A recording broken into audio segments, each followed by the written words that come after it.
हंसा करो। जिंदगी एक बार मिली है, बार बार अब पता नहीं कब आप मनुष्य बनेंगे। 84 लाख योनियां हैं, पर हंसने का मौका केवल आप लोगों के पास है। आपने कभी कुत्ते को हंसते नहीं देखा होगा, आपने कभी गधे को हंसते नहीं देखा होगा, चिड़िया को हंसते कहां देख। कब हंसी चिड़िया, कब हंसा कुत्ता, कब हंसा गधा, कभी नहीं हंसते ये लोग। 84 लाख योनियों में केवल आप हैं जो मुस्कुरा सकते हैं, स्माइल कर सकते हैं, प्रसन्न रह सकते हैं। लेकिन आपको प्रसन्न रहने का अवसर दिया ईश्वर ने, फिर भी आप मुंह बनाए बैठे रहते। फुला मुंह फुलाए ना बैठे रहा करो, थोड़ा हंसा करो, मुस्कुराया करो।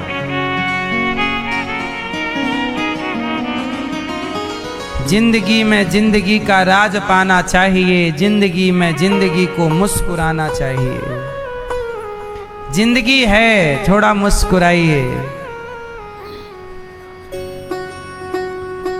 प्रसन्न रहा करिए।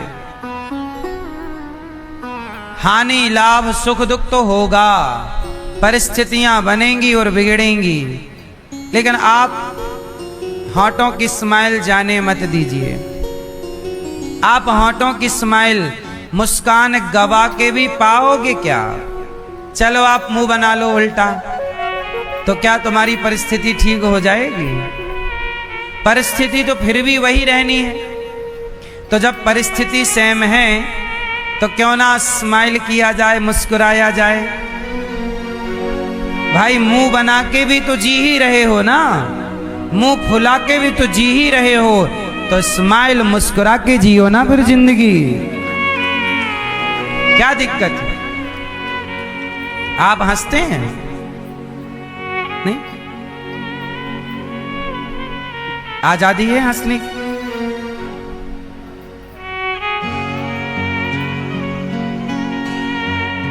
मैया आप हंसते हो कब कब?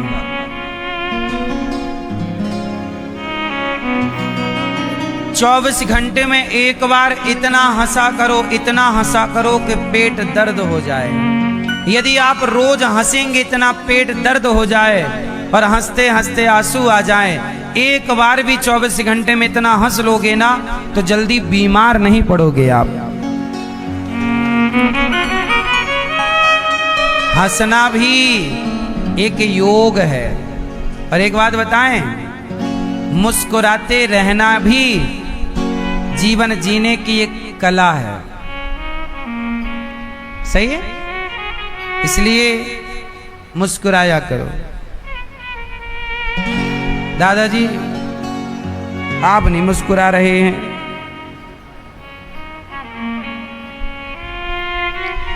भगवान के टोटल कितने विवाह हो गए?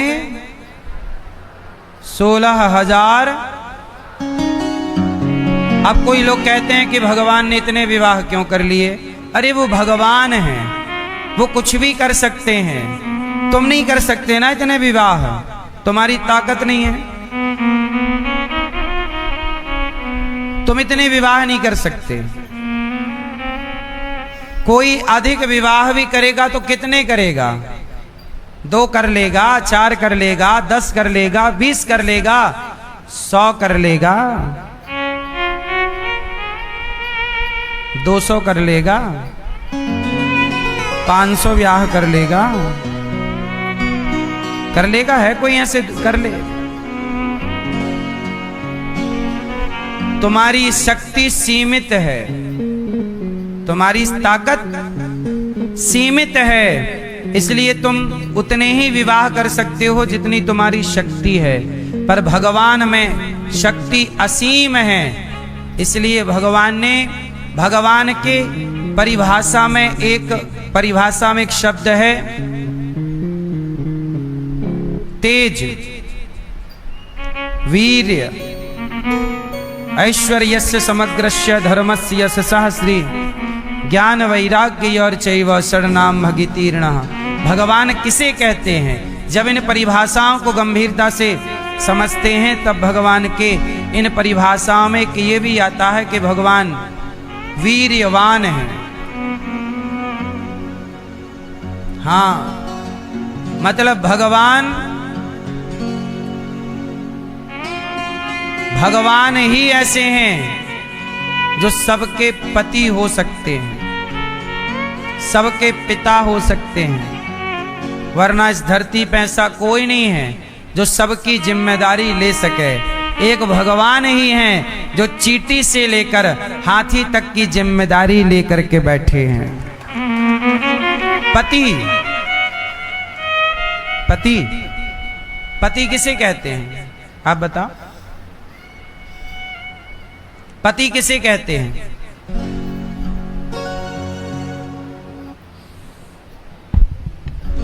कहाँ भैया? अच्छा आप बताओ, चलो पति किसे कहते हैं? आप ये भैया बताएंगे हमारे। पूछो पूछो पूछो, पति किसे कहते हैं? लो, नकल नहीं। पति किसे कहते हैं? भैया बताएंगे, बगल वाले हैं। हाँ बताओ, पति किसे कहते हैं? नहीं, आप पति हो के नहीं? अरे तो यही कह दो, पति इसे कहते हैं। हाँ? ये आ रहे हैं, इनसे पूछेंगे। सुनो, ये आ रहे हैं भैया। यहाँ आओ भैया। कहाँ जा रहे हैं? आओ, स्वागत है आपके लिए। सवाल तैयार है, बैठो। बताओ, पति किसे कहते हैं? बताओ, पति किसे कहते हैं? हैं? पति पति पत्नी के पति को पति कहते हैं। वाह, पत्नी के पति को पति कहते हैं। अच्छा है, कुछ नया है। जैसे आप है ना, पत्नी के पति हैं आप। पति किसे कहते हैं? पत्नी के पति को पति कहते हैं। सुनो, पति कहते हैं, पति शब्द का अर्थ होता है रक्षा। पति मतलब, बोलो, रक्षा। जो रक्षा करे उसे पति कहते हैं। पति किसे कहते हैं? पारक्षणे धातु से बनता है पति। जो रक्षा करे वो कौन? पति। जैसे राष्ट्रपति राष्ट्र की रक्षा करे, वो राष्ट्र का सेनापति। जो सेना की रक्षा करे वो सेनापति। और आप अपने पत्नी का ख्याल रखें, पत्नी की रक्षा करें, तो आप पत्नी के पति। लेकिन जो परमात्मा प्रत्येक जीव के रक्षक हैं, वो भगवान भी पति हैं। तुम हो एक अगोचर सबके प्राणपति। तो भगवान सबके प्राणों के क्या हैं? रक्षक। सबके प्राणों के, इसलिए भगवान को कहा है सबके प्राण पति। तो पति किसे कहते हैं? जो रक्षा करे। पति का अर्थ होता है रक्षा से। आप अपने पत्नी की रक्षा करते हो? कौन सी रक्षा की आपने? हैं? अच्छा, मंदिर गए तो आप पत्नी आगे, आप पीछे पीछे। अच्छा, आप आगे, पत्नी। इसमें क्या रक्षा? पत्नी को पीछे छोड़ दिया, कोई लेके चला जाए? हैं?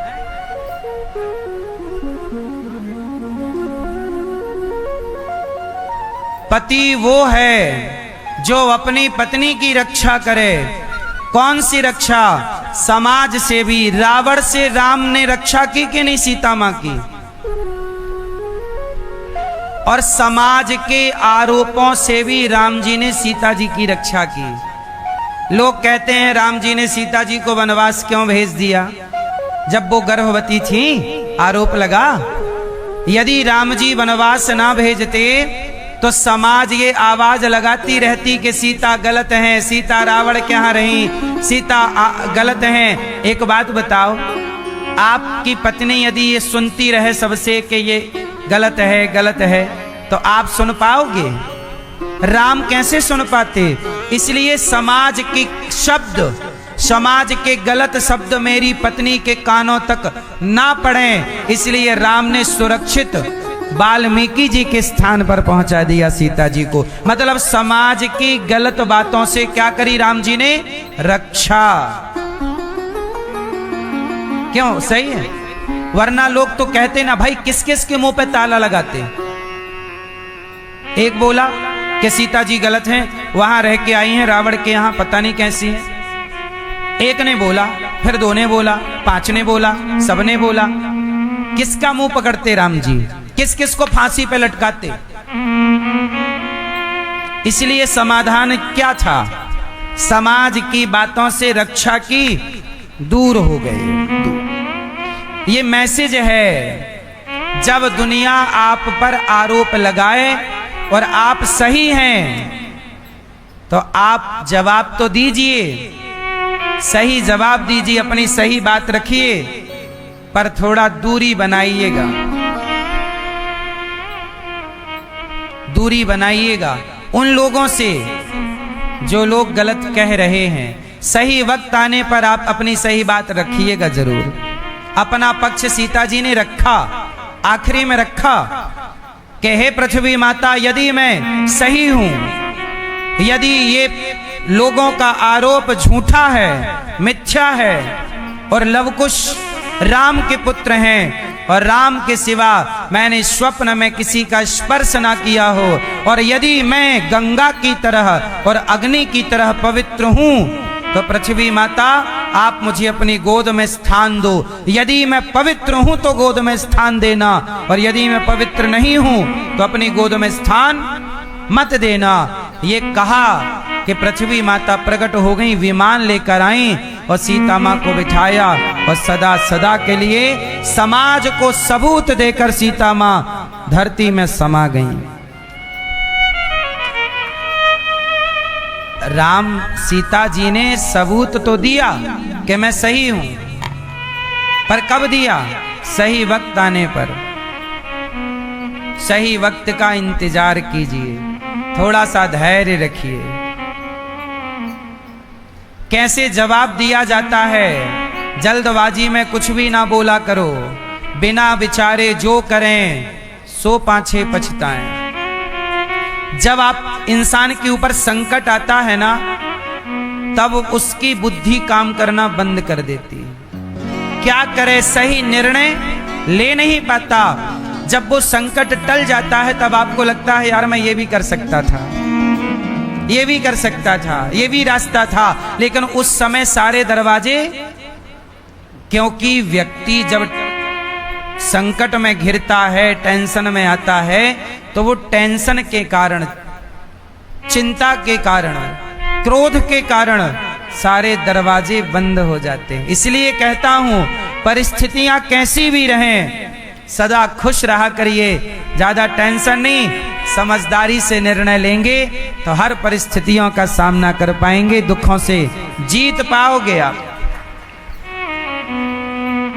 निर्णय लेने की क्षमता अच्छी होनी चाहिए। ठोस निर्णय लीजिए, सही निर्णय सही वक्त पर। यदि आपने सही निर्णय गलत वक्त पर लिया तो सही भी गलत हो जाएगा। सही निर्णय लेना है पर सही समय पर लेना। रही मन चुप हो बैठिए, देख दिनन के फेर। समय सही नहीं चल रहा हो तो चुप होके बैठना चाहिए। अभी हमारा टाइम सही नहीं है, अभी चुप रहो। जब सही समय आएगा तब बात करेंगे। और समय सबका आता है। तालाब खाली होता है तो चींटियां मछलियों को खाने लग जाती हैं। तालाब खाली हुआ, पानी सूख गया, मछली मर गई, तो मरी हुई मछली को तालाब में कौन खाता है? चींटियां। मछलियां बोली कोई बात नहीं चींटी, आज तेरा वक्त है। पर जब बारिश आती है, तालाब भरता है, तो तालाब में रह रही चींटियों को पकड़ पकड़ कर मछलियां खाने लग जाती हैं। कल तेरा टाइम था, आज मेरा टाइम है। टाइम बदलता है साहब, वक्त बदलता है। समय किसी के बाप की बफौती नहीं है। बदला कि नहीं? बंगाल में ममता मैया का एक टाइम था, एक टाइम तब भी उनका था, एक टाइम अब भी उनका है। समय बदलता है और राजा को रंक बना देता है। कल ममता मैया का टाइम ऐसा था, लोग ममता मैया से जुड़ना चाहते थे। आज ममता मैया का साथ छोड़ना चाहते हैं। टाइम, वक्त। इसलिए आप ये मत कहिएगा कि मेरा बल, मेरा रुतबा, मेरा टाइम। टाइम तेरा नहीं है, कुछ समय के लिए टाइम आया है, आया और गया, सदा ना रहा है, सदा ना रहेगा। जमाना किसी का। इसलिए जब ममता मैया, जब आप मुख्यमंत्री थीं तो हिंदुओं की ओर देखा भी नहीं, और अब देखो मैया का टाइम बुरा आया तो साथ छोड़ गए कि नहीं। इसका मतलब ये हुआ कि जब आपका टाइम अच्छा हो तो घमंड ना करिएगा। आम का पेड़ जब फलों से भरता है, झुकता है। जब आपका टाइम अच्छा हो तो आप उस अच्छे टाइम पर अच्छे इंसान बनने की कोशिश करिएगा, घमंडी नहीं। काश राम से सीखा होता ममता मैया ने, कि राम जब राजा बने तो राम ने धोबी की बात सुनी। किसकी बात सुनी? धोबी की। और धोबी की बात सुनकर अपनी पत्नी को वनवास भेज दिया। इसका मतलब राम परिवारवाद नहीं, प्रजावाद राजा है। राम किसकी सुनते हैं? प्रजा की। और ममता मैया ने प्रजा की नहीं सुनी तो प्रजा ने कहा हम भी नहीं करेंगे तुम्हें वोट। इसलिए राजा कैसा चाहिए? राजा प्रजा की बात सुने। अब ममता मैया ने प्रजा की नहीं सुनी। अब बाद में अब पछताए होत क्या, जब चिड़िया चुग गई। आप समझो, ये कथा मैं आपको इसलिए बता रहा हूं कि घमंड कभी ना करना। कहां गया ममता मैया का अहंकार? और जो आज सत्ता पर बैठे हैं, आप भी घमंड ना करना। सदा ना रहा है, सदा ना रहेगा। समाज की सेवा करिए, जनता जनार्दन की सेवा करिए, देश को मजबूत करिए। अपने बाप की बफौती समझ के कोई ना बैठिए, क्योंकि समय सबका बदलता है। कल राजा कोई और था, कल होगा कोई और। कल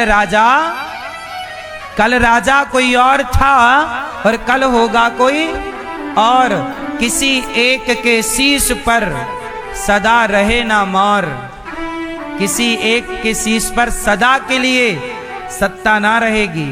सत्ता आएगी जाएगी, आएगी जाएगी। सत्ता, सुंदरता और संपत्ति। बोलो, सत्ता, संपत्ति, सुंदरता, ये किसी के बाप की बफौती नहीं है। सत्ता आएगी जाएगी, संपत्ति आएगी और सुंदरता आएगी, और जवानी सदा ना रही है। जवानी में आदमी अलग दिखता है और बुढ़ापे में तो ये सत्ता, संपत्ति, इसमें से कुछ भी आपको मिल जाए तो समाज की नम्र भाव से सेवा करिएगा। घमंड किसका रहा है? रावण का घमंड नहीं चला, जिसकी लंका सोने की थी। तुम्हारा हमारा चलेगा? तो ममता मैया से सीख लो कि घमंड नहीं करेंगे। बोलो हाँ। किया तो हाल क्या हुआ? इसलिए कभी घमंड ना करिएगा। अहंकार ना करिएगा, देश से गद्दारी ना कीजिएगा। ममता मैया ने तमाम बांग्लादेशियों को घुसा लिया, क्या ये देश के साथ गद्दारी नहीं थी? क्या ये देश के साथ दगा नहीं था? इसलिए अपनी माटी के साथ गद्दारी मत कीजिएगा। मर जाना अच्छा है, पर भारत माता के साथ गद्दारी नहीं होनी चाहिए। राष्ट्र के साथ वफादार रहो। राष्ट्र के साथ क्या रहोगे? यहां गद्दारी नहीं।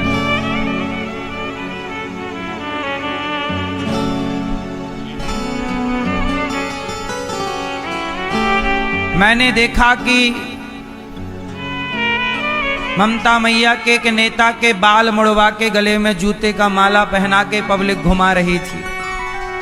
वही नेता जो कल तक वसूली कर रहे थे, अपने पद का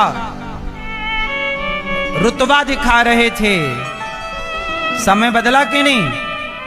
इसलिए समय ईश्वर ने इसलिए नहीं दिया कि तुम लोगों को परेशान करो। ईश्वर ने समय इसलिए दिया है तुम लोगों की सेवा करो।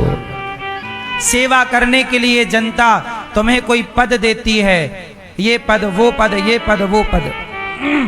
शोषण करो जनता का, इसलिए तो पद नहीं मिला। लेकिन कुछ नेता पद को अपने बाप की बफौती मान लेते हैं।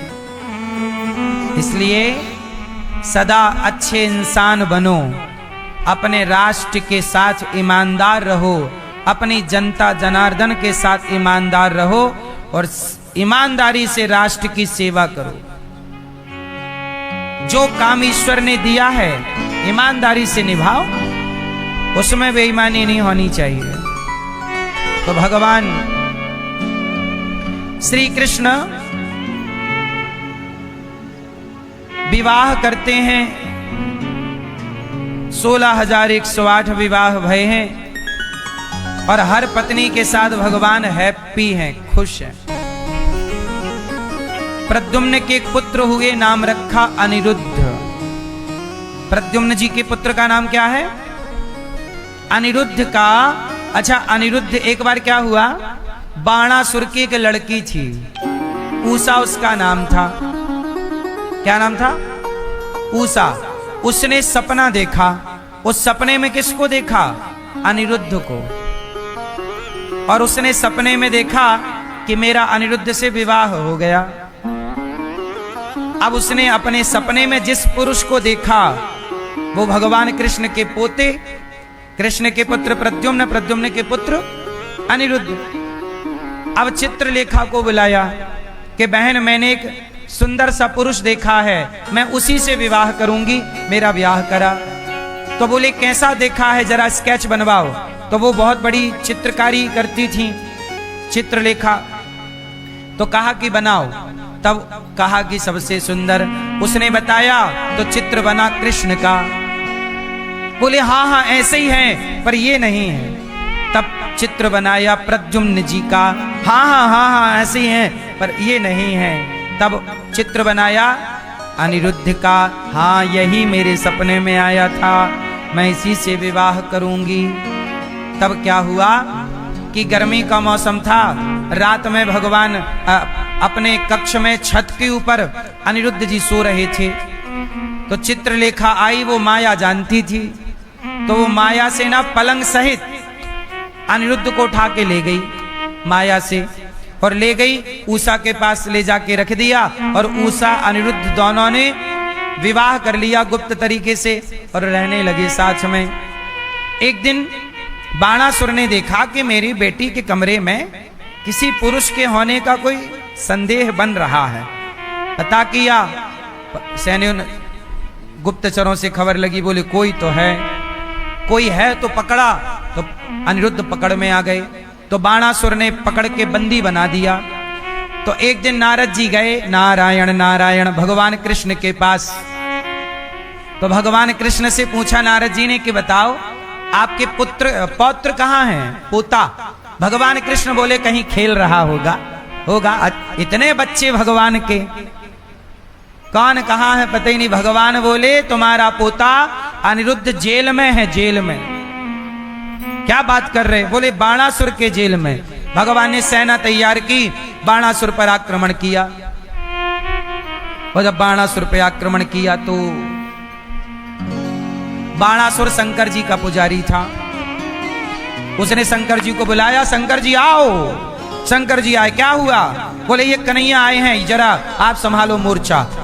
तो देखो चेला हो गया किनारे, शंकर जी को भिड़ा दिया कृष्ण से। तो भगवान कृष्ण की और शंकर जी की लड़ाई हो गई। लड़ाई हुई तो भगवान कृष्ण बोले कि भोले बाबा आप कहां चक्कर में पड़ गए इस राक्षस के?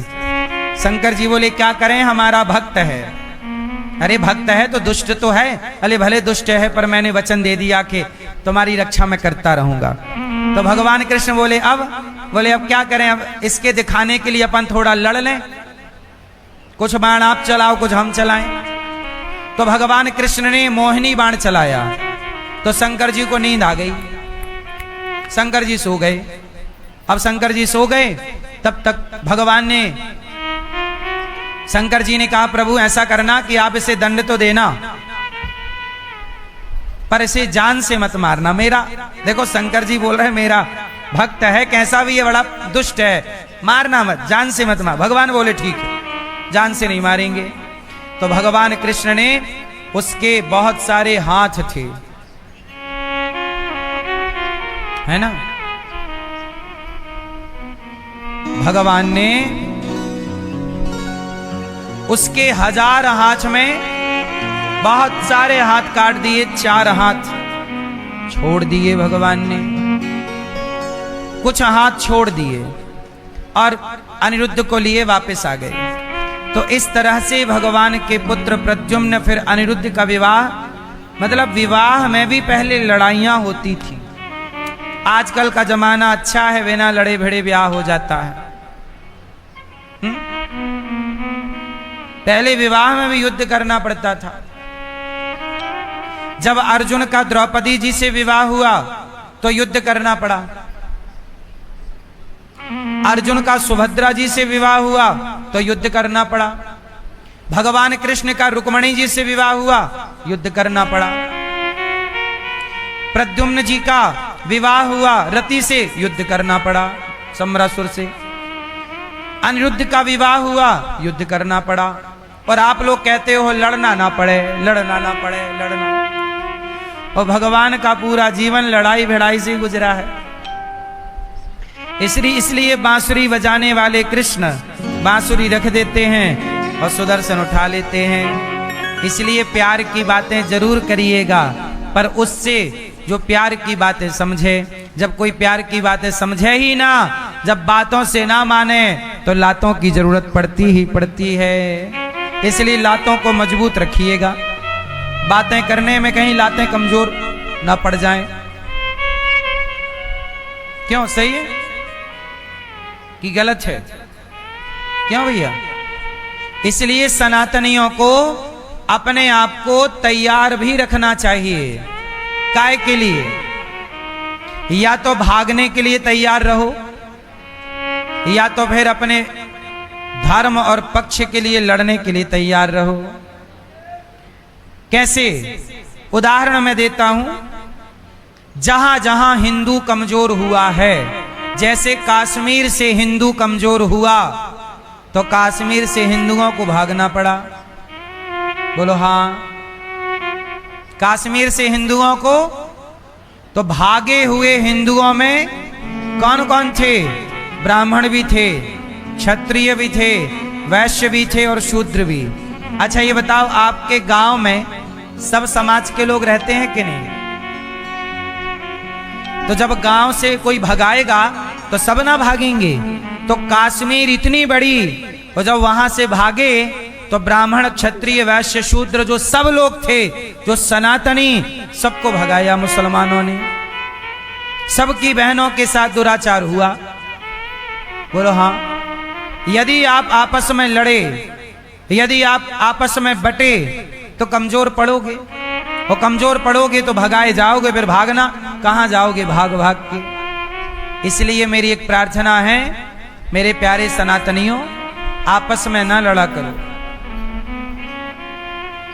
ब्राह्मण, क्षत्रिय, वैश्य और शूद्र, हम चारों एक ही पिता की संतान हैं।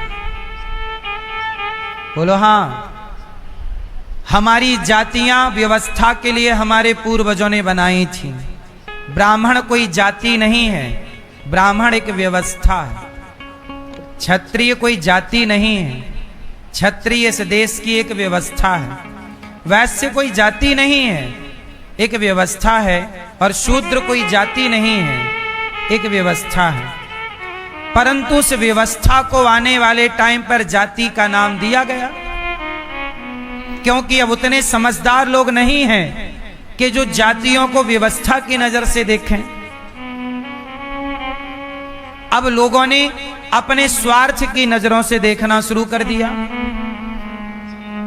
आजकल नेता लोग भी स्वार्थ की नजर से देखते हैं, किसकी वोट ज्यादा है। जिस जाति की वोट ज्यादा होगी उस जाति का अपराध माफ कर दिया जाएगा।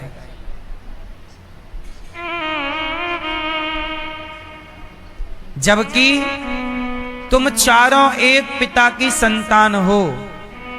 इस देश में जब मुगल आए, अंग्रेज आए, उन्होंने नारा क्या दिया? फूट डालो, शासन करो। फूट डालो, आपस में लड़ाना। हम हिंदुओं को लड़ाया और लड़ाने का फायदा किसे मिला? लड़ने का फायदा मिला अंग्रेजों को, मुसलमानों को। हम लड़ते रहे और हमारा ही देश हमें लड़ाकर अंग्रेज और मुगल लूटते रहे। तुम लड़ने में बिजी रहो, हम लूटने में बिजी हैं। बोलो हाँ। अंग्रेज कहते हैं तुम लड़ने में बिजी रहो और अंग्रेजों ने लूटा। बोलो हाँ। इसलिए आपसे कहता हूं, आपस में लड़ाइयां ना करो। दुनिया चाहती ही है कि आप लड़ जाएं। अच्छा भैया ये बताओ, आप 2 भाई हैं या 3 भाई हैं, यदि आप प्रेम से रहोगे आपस में तो आपका फायदा होगा, पर आपके परिवार का, आपके अगल बगल के लोगों का कोई फायदा नहीं है। लेकिन आप यदि भाई भाई आपस में लड़ोगे तो आपकी लड़ाई से बहुत लोगों का फायदा हो सकता है। बोलो हाँ। एक बात बताओ, सारे भाई प्यार मोहब्बत से रहने लग जाएं और सारे लोग प्रेम से, हिंदू सनातनी आपस में प्रेम से रहने लग जाएं, तो कोर्ट कचहरी बंद हो जाएंगे कि नहीं? उत्तर दो। और कोर्ट कचहरी बंद हो जाएंगे तो कोर्ट कचहरी का खर्चा, जब आपका कोई केस ही नहीं बनेगा, आप कोर्ट कचहरी जाओगे ही नहीं, तो कोर्ट कचहरी का, जज का, वकील का खर्चा कैसे निकलेगा?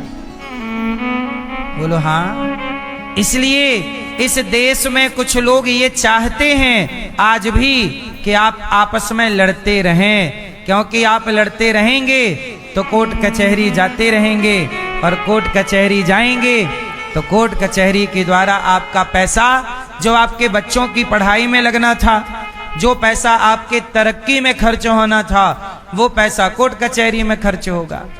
फिर आप सदा के लिए क्या रह जाओगे? आपकी ग्रोथ रुक जाएगी।